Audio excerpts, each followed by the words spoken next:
हाय दोस्तों, welcome to the channel.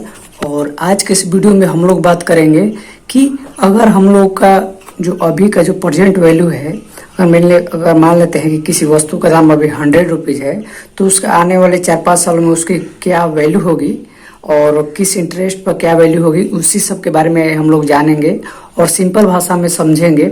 और ये जो दो टर्म है जो कि हम लोग को एक इन्वेस्टर होने के नाते, भले ही हम लोग छोटे इन्वेस्टर हो, लेकिन छोटे इन्वेस्टर या बड़े इन्वेस्टर किसी को भी ये दो टर्म जानना बहुत जरूरी है। एक होता है प्रेजेंट वैल्यू और एक होता है फ्यूचर वैल्यू। तो चलिए इस दोनों जो टर्म है इसको सिंपल भाषा में समझते हैं। तो चलिए इस वीडियो को शुरू करते हैं। तो सबसे पहले समझते हैं कि अगर किसी वस्तु का दाम, मान लेते हैं कि 2 साल बाद उसका 100 रुपीज़ दाम है, तो उसका प्रेजेंट जो अभी उसका दाम क्या होगा। और मान लेते हैं कि 10% का उस पर रिटर्न मिलता आने वाले समय में हमको।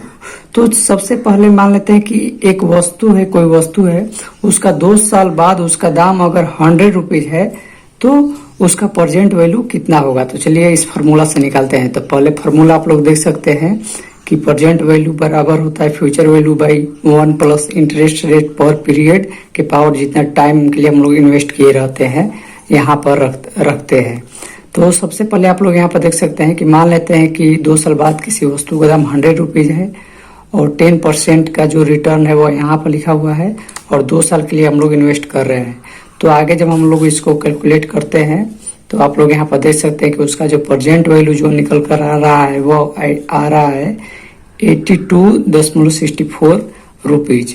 तो यहाँ से आप लोग देख सकते हैं कि उसका जो प्रेजेंट वैल्यू है कितना कम है।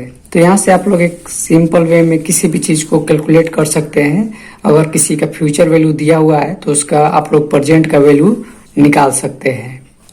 तो चलिए अब डिस्कशन करते हैं कि जो हम लोग का प्रेजेंट वैल्यू है उसका आने वाले समय में अगर 10% का रिटर्न मानते हैं तो 2 साल बाद इसका क्या वैल्यू होगा। तो आप इसी तरह कई साल का भी रिटर्न निकाल सकते हैं कि उसका फ्यूचर वैल्यू क्या होगा।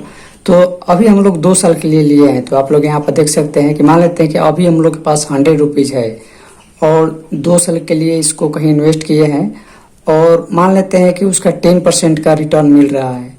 तो आप लोग यहाँ पर सिंपल देख सकते हैं कि 2 साल बाद लगभग 121 रुपया हो जा रहा है। तो आप लोग यहाँ पर सिंपली निकाल सकते हैं कि आने वाले समय में आपका जो प्रेजेंट जो वैल्यू है उसका कितना वैल्यू हो सकता है। अगर सिंपल भाषा में देखा जाए तो अगर इंडिया का जो इन्फ्लेशन रेट है वो है 4 से 6%, तो उस मुताबिक भी आप लोग देख सकते हैं कि जो आपके पास अभी पैसा जो रखा हुआ है, अगर आप लोग कहीं नहीं इन्वेस्ट किए हैं तो 4 से 5% जो इन्फ्लेशन रेट बढ़ रहा है उससे भी आपका जो प्रेजेंट जो वैल्यू, आपके पास जो प्रेजेंट मनी है उसका भी वैल्यू कम होते जा रहा है।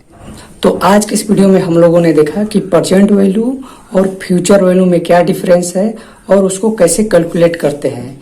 तो आप लोग इसी तरह किसी भी फ्यूचर वैल्यू या प्रेजेंट वैल्यू के बारे में जान सकते हैं, सीख सकते हैं।